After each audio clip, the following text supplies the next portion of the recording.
नमस्ते। सबसे ज़्यादा इम्पॉर्टेंट क्वेश्चन, सबसे ज़्यादा फ्रीक्वेंटली आस्क्ड क्वेश्चन जो बहुत सारी वुमेन ने मुझसे पूछा है, that is how to reduce the breast size. Now हम पहले सोल्यूशन पार्ट पे जाएं, उसके पहले ये ज़रूरी है हमें जानना कि बहुत सारी वुमेन टिपिकली दो बिहेवियर शो करती हैं।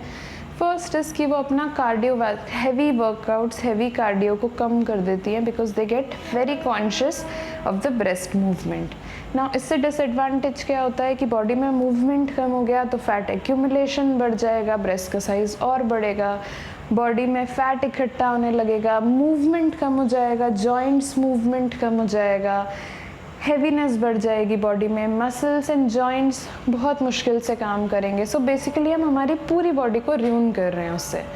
सेकेंड इम्पॉर्टेंट थिंग, बहुत सारी वुमेन अपना ब्रेस्ट साइज हाइट करने के लिए दे टेंड टू श्रिंक, वो अपने शोल्डर्स को इस तरह से चेस्ट को श्रिंक करती है।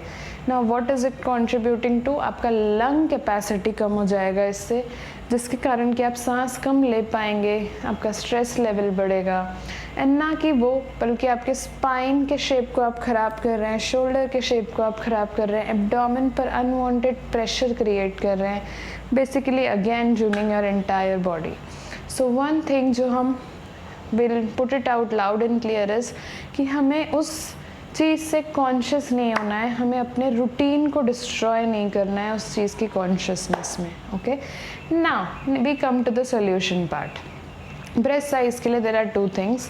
वन इज़ की फैट पार्ट, कि आपकी बॉडी में ऑलरेडी फैट बहुत ज़्यादा है एंड बिकॉज बॉडी में फैट ज़्यादा है, ब्रेस्ट में फैट ज़्यादा है। सेकेंड इम्पॉर्टेंट थिंग, बॉडी का वेट सही है but because of many other reasons breast का फैट ज़्यादा है, ब्रेस्ट का साइज़ ज़्यादा है।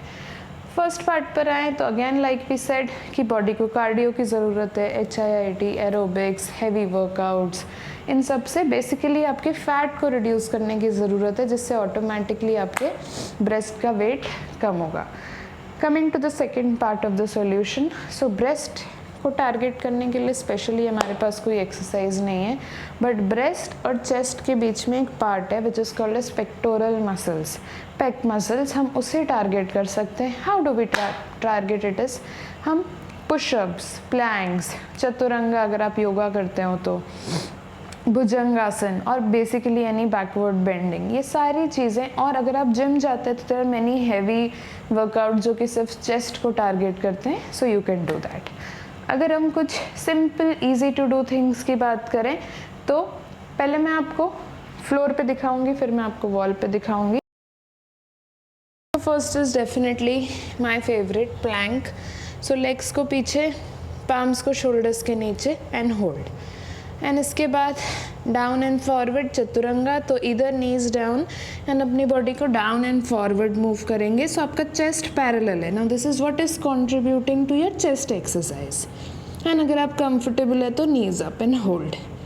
Okay, now third is Bhujangasana. So palms को नीचे, बॉडी को आगे स्लाइड एंड पुल अप, अपने आप को अप। ना सेम चीज़ अगर हमें वॉल पे करनी होती तो हम पाम्स को यहाँ रखेंगे, एल्बो स्ट्रेट, इनहेल, एंड अपने एल्बोज बेंड करते हुए पूरी बॉडी को सीधा आगे लाएंगे। Okay, do not push the हिप्स behind, यहाँ अपने स्पाइन को आर्च नहीं करना है, शोल्डर्स को श्रग नहीं करना है, स्ट्रेट, एंड जैसे वॉल को धक्का देके पीछे जा रहे हो, एंड अगेन आगे, वॉल को धक्का देके पीछे। Okay, do this for few counts and again backward bending कोई भी आप कर सकते हैं। अगर आपको वॉल के साथ करनी है तो बॉडी थोड़ा सा वॉल से दूर, एंड अपने आप को पीछे पुश एंड कम बैक, पीछे push and come back and relax. I hope you found this video useful.